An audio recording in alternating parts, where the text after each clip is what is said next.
எப்படி தான் பார்த்து பார்த்து ஊறுகாய் செஞ்சு வச்சாலும் நம்ம வெளியில் வச்சு யூஸ் பண்ண முடியாது. கண்டிப்பாக ஃப்ரிட்ஜில் வச்சு தான் யூஸ் பண்ண முடியும். இந்த ஊறுகாய் அப்படி இல்லைங்க, வெளியிலேயே ஒரு 2 வருஷம் வரையும் வச்சு யூஸ் பண்ணாலும் கெட்டு போகாது. லாஸ்ட் பீஸ் தீர்ற வரையும் வச்சு சாப்பிட்லாம். அவ்வளோ சூப்பரான எம்மியான ஒரு ஊறுகாய் ரெசிபி தான். வாங்க இது எப்படி பண்ணலாங்கிறத பார்க்கலாம். இப்போ அதுக்காக மாங்காய், நல்லா பச்சை மாங்காவாக புளிப்பான மாங்காவாக எடுத்து வச்சுருக்கிறேன். நான் 1 கிலோ அளவுக்கு மாங்காய் எடுத்துருக்குறேங்க. மாங்காவை நல்லா கழுவிட்டு நல்லா ஒரு துணி வச்சு நல்லா தொடச்சிருங்க. டிஷ்ஷோ அல்லது துணி வச்சு நல்லா தொடச்சி எடுத்துக்கோங்க.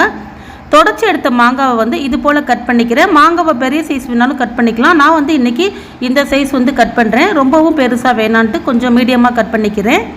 பாருங்கள், இது போல் கட் பண்ணிக்கிறேன். கண்டிப்பாக மாங்காவை கழுவிட்டு நல்லா தொடச்சிட்டு கட் பண்ணி எடுத்துக்கோங்க. பாருங்கள், ஃபுல்லாக எல்லாத்தையுமே கட் பண்ணிவிட்டு இதை வந்து ஃபேன் காற்றுல வந்து நம்ம வந்து ஒரு 2லேருந்து ஒரு 3 மணி நேரம் காய வச்சுக்கணும். முடிஞ்சால் ஒரு துணியை விரித்து போட்டு நீங்கள் நல்லா உலர்த்தி காய போடுங்க. அப்போ ஊறுகாய் வந்து ரொம்ப நாளைக்கு தாங்கும், கெட்டு போகாமல் இருக்கும். இப்போ கடுகு எடுத்துருக்கேங்க. கடுகு வந்து 200 கிராம் அளவுக்கு எடுத்துக்கிறேன். 1 கிலோ வந்து மாங்காய்க்கு 200 கிராம் அளவுக்கு கடுகு வந்து சேர்த்துக்கணுங்க. இப்போ மிக்ஸி ஜார் எடுத்துருக்கேன். மிக்ஸி ஜார் ஈரம் இல்லாமல் பார்த்துக்கணும். நல்லா கழுவிட்டு வெயிலில் வந்து காய வச்சு எடுத்து வச்சுக்கோங்க. அப்போ தான் கெட்டு போகாமல் இருக்குங்க. இப்போ அந்த கடுகை வந்து சேர்த்துக்கிறேன். 200 கிராம் அளவுக்கு கடுகு சேர்த்துட்டு இதில் வந்து ஒரு 3 டேபிள் ஸ்பூன் அளவுக்கு வெந்தயம் சேர்த்துக்கிறேங்க. 3 டேபிள் ஸ்பூன் சேர்த்திங்கன்னா கரெக்டாக இருக்கும். இதை வந்து அரைச்சி எடுத்துகிட்டு வந்துடுறேன். ரொம்பவும் நெய்ஸாக அரைக்க வேணாம், ரொம்பவும் குறப்பாக இருக்கக்கூடாது. பாருங்கள், நான் அரைச்சி காட்டுறேன். இது போல் இருக்கணுங்க. அப்போ தான் இந்த ஊறுகாய்க்கு ரொம்பவே சூப்பராக இருக்குங்க. இந்த அளவுக்கு அரைச்சி எடுத்துகிட்டு வந்துடுறேன் நான். இப்போ இதை அரைச்சதை வந்து ஒரு பவுலில் வந்து சேர்த்துக்கிறேன். பவுலும் ஈரம் இல்லாமல் பார்த்துக்கோங்க. இப்போ அந்த அரைச்ச மிக்ஸி ஜாரில் அதே அளவு 200 கிராம் அளவுக்கு கல்லுப்பு சேர்த்துக்கிறேங்க.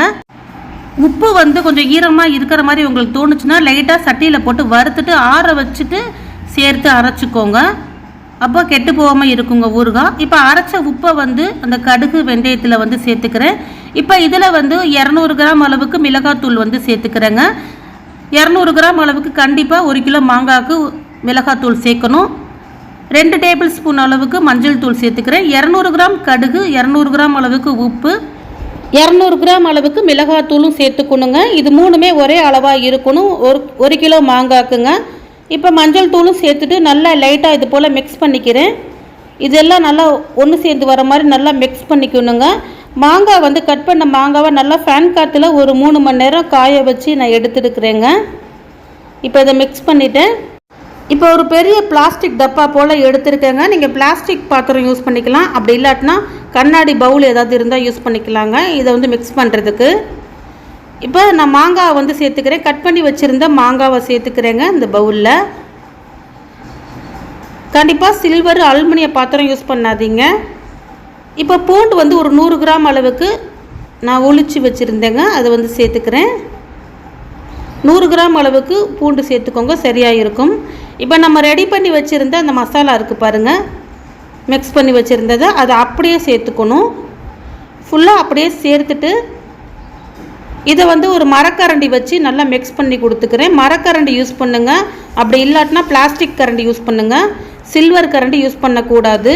இது போல் சின்ன சின்ன டிப்ஸை ஃபாலோ பண்ணி செஞ்சிட்டிங்கன்னா ஊறுகாய் வந்து ரொம்ப நாளைக்கு கெட்டு போகாமல் இருக்குங்க. இப்போ நான் நல்லெண்ணெய் எடுத்துக்கிறேன். நல்லெண்ணெய் வந்து 1 லிட்டர் அளவுக்கு எடுத்துருக்கேன் நான். ஆனால் அந்த 1 லிட்டர் அப்படியே ஊற்ற போகிறதில்ல. நான் சேர்க்க போகிறது 1/2 லிட்டர் அளவுக்கு சேர்க்க போகிறேன். 1 கிலோ மாங்காய்க்கு வந்து 1/2 லிட்டர் கண்டிப்பாக நல்லெண்ணெய் சேர்த்துக்கணும். அப்போ தான் ஊறுகாய் வந்து கெட்டு போகாதுங்க. நல்லா சுத்தமான நல்லெண்ணெயாக வாங்கி யூஸ் பண்ணுங்கள். இப்போ நான் செஞ்சிட்ருக்கிற இந்த ஊறுகாயோடைய பேர் பார்த்திங்கன்னா ஆவக்காய் ஊறுகாய், ஆந்திரா ஸ்டைல் ஆவக்காய் ஊறுகாய். மாங்காய் வந்து ஆவக்காய் மாங்கான்னு கேட்டு கூட நீங்கள் வாங்கி செய்யலாம். நான் இன்றைக்கி செஞ்சது ஆவக்காய் மாங்காய் செய்யலைங்க, சாதா மாங்காய் தான் செஞ்சுருக்கேன். இது நல்லா புளிப்பாக இருந்துச்சு. எந்த மாங்காய் கிடைச்சாலும் புளிப்பான மாங்காயில் நீங்கள் செய்யலாம். ஆனால் மாங்காய் நல்லா புளிப்பாக இருக்கணும். இதுக்கு ஆவக்காய் ஊறுகாய்க்குன்னே மாங்காய் இருக்கும், ஆவக்காய் மாங்கான்னு. அது கிடைச்சா வாங்கி செஞ்சுக்கோங்க, இன்னுமே ரொம்ப சூப்பராக இருக்கும் நீங்கள் செய்கிற ஊறுகாய்.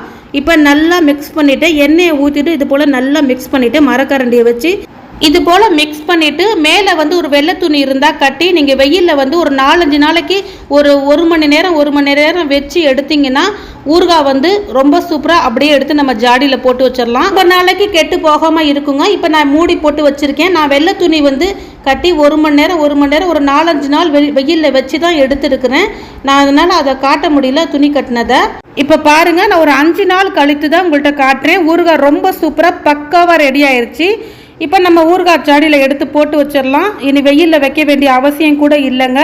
ரொம்ப சூப்பராக கெட்டே போகாது. 1 வருஷத்துலேருந்து 2 வருஷம் வரையும் லாஸ்ட் பீஸ் தீர்ற வரையுமே நீங்கள் வச்சு சாப்பிட்லாம். இந்த ஊறுகாவை அவ்வளோ டேஸ்ட்டாக இருக்கும். எல்லா குழம்பு சாதத்துக்கும், தயிர் சாதத்துக்கு, பழைய சாதத்துக்கெலாம் சும்மா அட்டகாசமாக இருக்கும். இதே போல் புளிப்பான மாங்காய் இருந்துச்சுன்னா வாங்கி செய்து பார்த்துட்டு எப்படி வந்துச்சுங்கிறத கமெண்ட்ஸில் சொல்லுங்கள். வீடியோ பிடித்திருந்தால் லைக் பண்ணுங்கள், ஷேர் பண்ணி ஃபாலோ பண்ணுங்கள்.